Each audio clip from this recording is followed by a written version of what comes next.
Thug ബോട്ടിൻ്റെ കാര്യം, thug boat എന്ത് വന്നാലും തഗ് ബോട്ട് കൊണ്ടുവരാൻ വേണ്ടി പറ്റുമെന്ന് പറഞ്ഞപ്പോൾ ഇന്നലെ എത്തിയില്ല, ഇന്നും എത്തുമെന്ന് പറഞ്ഞ് ഇന്നും എത്തിയിട്ടില്ല. എന്താണ് അതിനുള്ള തടസ്സം? തഗ് ബോട്ട് കൊണ്ടുവരുന്നതിന് എന്താണ് തടസ്സം? ഡ്രഡ്ജിങ് നടത്തുന്നതുമായി ബന്ധപ്പെട്ട് ഒരു പാലമാണ് തടസ്സം, അത് പരിഹരിക്കുമെന്ന് പറഞ്ഞു, അതും ചെയ്തിട്ടില്ല. അപ്പോൾ ഒരു രക്ഷാദൗത്യം ഇനിയിപ്പോൾ ലക്ഷ്യത്തിലെത്തില്ല എന്ന് 100% ഉറപ്പുണ്ടെങ്കിൽ നിർത്താൻ വേണ്ട മറ്റെന്ത് വഴിയെന്ന് ചോദിക്കുമ്പോൾ അതിന് പറയാനുള്ളത്, ഇതൊക്കെ നമ്മൾ രക്ഷാപ്രവർത്തനത്തിൻ്റെ സാധ്യതകളായി കണ്ടതല്ലേ ഈ 3 വഴികളും. ഈ 3 വഴികളും തേടി അതും പരിശോധിച്ച് അത് ഫെയിലിയർ ആവുകയാണെങ്കിൽ ഇപ്പോൾ ഉള്ളൊരു നിലപാട് പറയുകയാണെങ്കിൽ ആ പറയുന്ന വാദത്തെ ന്യായീകരിക്കാം. എന്നാൽ അങ്ങനെയാണോ ഇത്? അപ്പോൾ സാധ്യതകളെ ഉപയോഗപ്പെടുത്തുന്നില്ല. പിന്നെ പറയുന്നത് ഇനി 21 ദിവസം കനത്ത മഴയാണ്. പ്രതികൂല കാലാവസ്ഥയിലും നമുക്ക് ഇത്തരം സംവിധാനങ്ങൾ ഈ പരിമിതിയിൽ നിന്നുകൊണ്ട് എങ്ങനെ രക്ഷാദൗത്യം നടത്താനാകുമെന്നുള്ളത് പരിശോധിക്കാവുന്നതാണ്. പലയിടത്തും നമ്മളങ്ങനെ പരിശോധിച്ചിട്ടുണ്ട്, മുന്നോട്ട് വന്നിട്ടുമുണ്ട്. മുന്നോട്ട് പോകുന്ന സ്ഥിതി പല സ്ഥലത്തും ഉണ്ടായിട്ടുണ്ട്. പല നിലയിലും നമുക്ക് അത്തരം നിലപാട് സ്വീകരിക്കാൻ പറ്റിയിട്ടുണ്ട്. ഇനി നേവൽ ബേസ്, ഇന്ത്യയിലെ ഏറ്റവും ഫൈനസ്റ്റ് നേവൽ ബേസ് ഉള്ളത് ഈ കർണാടകയിലല്ലല്ലോ. ഇപ്പം പറഞ്ഞ നേവൽ ബേസാണോ ഇന്ത്യയിലെ ഏറ്റവും ടോപ്പ് നേവൽ ബേസ് സംവിധാനം? മറ്റ് പല സ്ഥലങ്ങളിലും ഇല്ലേ? കേരളത്തിലെ മുഖ്യമന്ത്രി തന്നെ ഇതുമായി ബന്ധപ്പെട്ട് കേന്ദ്ര ഗവൺമെൻറ്റിന് കത്തയച്ചിരുന്നു. നേവൽ ബേസിലെ ഏറ്റവും സാധ്യതയുള്ള ഡൈവേഴ്സിനെയും മറ്റ് സംവിധാനങ്ങൾ ഉപയോഗപ്പെടുത്തണം. അങ്ങനെ സാധ്യതയുണ്ടോ? ആ സാധ്യത പരിശോധിച്ചിട്ടുണ്ടോ? ആ സാധ്യത പരിശോധിച്ച് അതിൽ നിന്നും പുറകോട്ട് പോയതാണോ?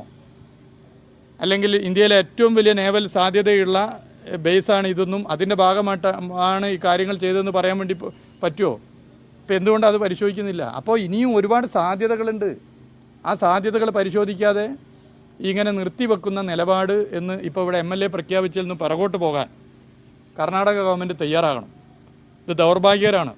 ഒരു തരത്തിലും ഇത് അംഗീകരിക്കാവുന്ന ഒരു നിലപാടല്ല. അതിൽ നിന്ന് പുറകോട്ട് പോകണം. ഇന്ന് ഫിഷറീസ് വകുപ്പ് മന്ത്രി അവിടെ വൈകിട്ട് വരുന്നു എന്ന് പറയുന്നു. ഫിഷറീസ് വകുപ്പ് മന്ത്രിയെ ഇപ്പോൾ ഞങ്ങൾ ഫോൺ ചെയ്തു, ഫോണിലിപ്പോൾ കിട്ടിയിട്ടില്ല. ഒന്നും കൂടി ട്രൈ ചെയ്യാം. ബഹുമാനപ്പെട്ട മുഖ്യമന്ത്രി തന്നെ ഇതുമായി ബന്ധപ്പെട്ട് ഇടപെടൽ നടത്തുന്നുണ്ട് എന്നാണ് ഞാൻ മനസ്സിലാക്കുന്നത്. അപ്പോൾ ഫിഷറീസ് മന്ത്രി വന്നുകൊണ്ട് ഇപ്പോൾ എടുത്തിട്ടുള്ള ഈ തീരുമാനത്തിൽ നിന്ന് പുറകോട്ട് പോകണം. സാധ്യതകൾ ഇനിയുണ്ട്. നമ്മൾ ഒരുമിച്ച് ചർച്ച ചെയ്ത് തീരുമാനിച്ച കാര്യങ്ങളില്ലേ? കേരളത്തിലെ ഗവൺമെൻറ്റിലെ പ്രതിനിധികളായ മന്ത്രിമാർക്കും MLA മാർക്കും അവിടെ വരാനും അഭിപ്രായങ്ങൾ പറയാനേ പറ്റൂ. കാര്യങ്ങൾ നടപ്പിലാക്കാൻ ഭരണഘടനാപരമായി തടസ്സങ്ങളുണ്ടെന്ന് നമുക്കറിയാം.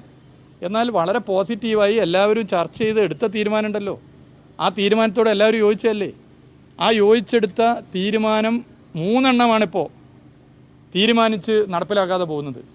അപ്പോൾ അത് ഒരു തരത്തിൽ ശരിയല്ല. അതുകൊണ്ട് യോഗമെടുത്ത തീരുമാനങ്ങൾ നടപ്പിലാക്കണം.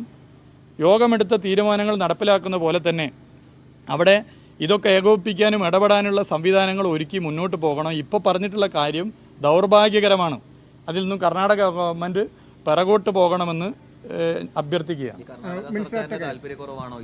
അല്ല, ഞാൻ അതിൻ്റെ മറ്റൊരു വിവാദത്തിലേക്കും പോകുന്നില്ല. ഇതിൻ്റെ തുടക്കം മുതൽ ഇതുവരെ കേരളത്തിൻ്റെ മുഖ്യമന്ത്രിയും ഞങ്ങൾ മന്ത്രിമാരും ഗവൺമെൻറ്റും എടുത്തിട്ടുള്ളൊരു നിലപാടുണ്ട്. ഒരു വിവാദത്തിലും പോവാതെ കർണാടക ഗവൺമെൻറ്റിനെ കുറ്റപ്പെടുത്താനോ അല്ലെങ്കിൽ മറ്റെന്തെങ്കിലും സംവിധാനത്തെ കുറ്റപ്പെടുത്താനോ ഞങ്ങൾ തയ്യാറായിട്ടില്ല. അതല്ല വേണ്ടത്. അങ്ങനെ ചെയ്യുന്നൊരു രീതി പൊതുവെ ഇത്തരം ഘട്ടങ്ങളിൽ വേണ്ട എന്ന നിലപാടാണുള്ളത്.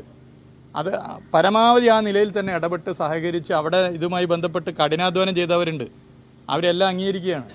അവരുടെ എല്ലാം കഠിനാധ്വാനത്തെ അതേ അർത്ഥത്തിൽ കാണുകയാണ്, എല്ലാ നിലയിലും കാണുകയാണ്. അതിലൊന്നും ഒരു തർക്കമില്ല. എന്നാൽ നമുക്കിനിയും സാധ്യതയില്ലേ? ആ സാധ്യത ഉപയോഗപ്പെടുത്തണ്ടേ? ആ സാധ്യതകൾ ഉപയോഗപ്പെടുത്താതെ നമ്മൾ പിറകോട്ടടിക്കുന്ന ഒരു നിലപാട് ഇത്ര തിരക്ക് പിടിച്ച് എടുക്കുന്നത് ശരിയാണോ? അങ്ങനെ എടുത്തു പോകുന്നത് ശരിയാണോ? ആ സാധ്യതകൾ കൂടി പരിശോധിക്കട്ടെ. ഇപ്പോൾ ഞാനീ പറഞ്ഞ 3 സാധ്യതകൾ യോഗത്തിൽ കർണാടക ഗവൺമെൻറ്റിനെ പ്രതിനിധീകരിച്ച് പങ്കെടുത്തവരും അംഗീകരിച്ചാണ്, ജില്ലാ ഭരണകൂടം അംഗീകരിച്ചാണ്, എല്ലാവരും ഒരുമിച്ച് അംഗീകരിച്ചാണ്. അത് സാധ്യതയാണെന്ന് കണ്ടതുകൊണ്ടാണല്ലോ അംഗീകരിച്ചത്. എന്തെങ്കിലും ഒരു സാധ്യത, അതൊരു ശ്രമം, അതിൽ നമ്മളൊരു 1% മാധ്യമങ്ങളെ കാണുകയാണ്. ശിരൂരിൽ തെരച്ചിൽ താൽക്കാലികമായി നിർത്തിയ നടപടിയിൽ വിയോജിപ്പ് അറിയിക്കുകയാണ് മന്ത്രി. അതുമാത്രവുമല്ല, കൂടിയാലോചനകളില്ലാതെയാണ് ഇങ്ങനെ ഒരു തീരുമാനത്തിലേക്ക് പോകുന്നത്. എല്ലാ സാധ്യതകളും പരമാവധി പ്രയോജനപ്പെടുത്തണം, തെരച്ചിൽ നിർത്തരുത് എന്ന് ശക്തമായി തന്നെ കേരളം ആവശ്യപ്പെടുകയാണ്. ഇക്കാര്യങ്ങളാണ് മന്ത്രി മുഹമ്മദ് റിയാസ് വിശദീകരിച്ചത്.